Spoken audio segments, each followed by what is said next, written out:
একদম সহজ রেসিপিতে বেকারি স্টাইলে নানখাটাই বিস্কুট তৈরি করে দেখাবো। এই বিস্কুটটা খেতে এতটাই মজার হয় যে মুখে দেওয়ার সাথে সাথেই একদম মিলিয়ে যাবে। আসসালামু আলাইকুম, কেমন আছেন সবাই? যে যেখান থেকে আমার ভিডিওটি দেখছেন সবার জন্য রইল অনেক অনেক শুভেচ্ছা ও ভালোবাসা। তৈরি করার জন্য আমি প্রথমেই একটি বোলের মধ্যে 2 কাপ ময়দা নিয়ে নেব। আপনারা আপনাদের পরিমাপ অনুযায়ী নিয়ে নেবেন। দিয়ে দেব 5 টেবিল চামচ গুঁড়ো করা চিনি। চিনিটাকে আমি ব্লেন্ডারে গুঁড়ো করে নিয়েছি। 1 চা চামচ বেকিং পাউডার। 2 কাপ ময়দার জন্য এখানে 1 চা চামচ বেকিং পাউডার দিতে হবে। 4 চা চামচ গুঁড়ো দুধ। এবার সবগুলো শুকনো উপকরণ একসাথে ভালোভাবে মিশিয়ে নেব। দিয়ে দেব আধা চা চামচ লবণ। লবণটা দেওয়ার পর আরেকটু মিশিয়ে নেব।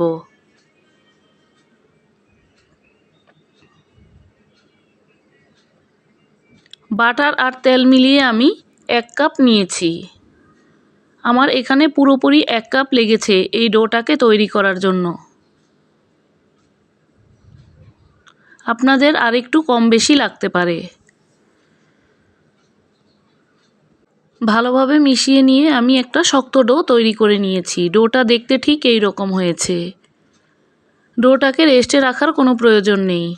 এখন আমি এখান থেকে অল্প অল্প করে নিয়ে চারকোনা শেপ আকারে তৈরি করে নেব। আপনারা আপনাদের পছন্দ অনুযায়ী যে কোনো ডিজাইনে তৈরি করে নিতে পারেন। চারপাশটা একটু ফেটে গেলেও কোনো সমস্যা নেই। হাত দিয়ে চেপে চেপে আমি চারকোনা শেপ তৈরি করে নেব। আপনারা আপনাদের পছন্দ অনুযায়ী গোলও তৈরি করে নিতে পারেন। আমি একটি স্টিলের প্লেটের মধ্যে একটি কাগজ বিছিয়ে নিয়েছি।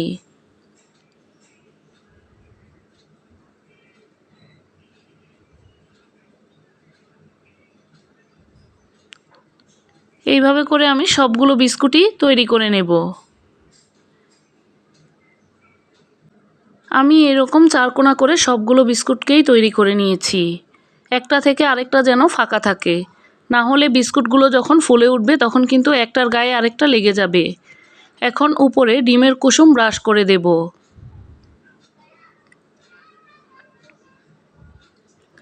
ডিমের কুসুম ব্রাশ করে নেওয়া হয়ে গেলে এখন উপরে কিছুটা তিল ছিটিয়ে দেব। চাইলে আপনারা বাদাম কুচিও দিতে পারেন।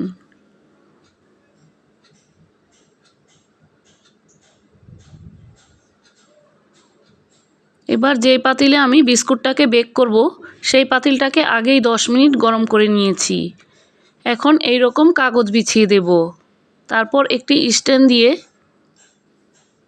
বিস্কুটের এই প্লেটটাকে বসিয়ে দেব। ঢাকনা দিয়ে ঢেকে এবার 25 মিনিট বেক করে নেব। এখানে অবশ্যই সিলভারের ঢাকনা ব্যবহার করতে হবে সুন্দর একটা কালারের জন্য। 25 মিনিট পর বিস্কুটগুলো দেখতে ঠিক এই রকম হয়েছে। বিস্কুটগুলো কিন্তু গরম অবস্থায় তুলতে যাবেন না, ঠান্ডা করে নিয়ে তারপর বিস্কুটগুলোকে তুলে নিতে হবে। সবগুলো বিস্কুট আমি একইভাবে বেক করে নিয়েছি। তৈরি হয়ে গেল একদম কম সময় সহজভাবে একদম বেকারি স্টাইলে নানখাটাই বিস্কুট। খেতে কিন্তু ভীষণ মজার হয়। আমি একটি ভেঙে দেখাচ্ছি। চাইলে একবার এভাবে ট্রাই করে দেখতে পারেন। আবারও দেখা হবে নতুন কোনো রেসিপি নিয়ে।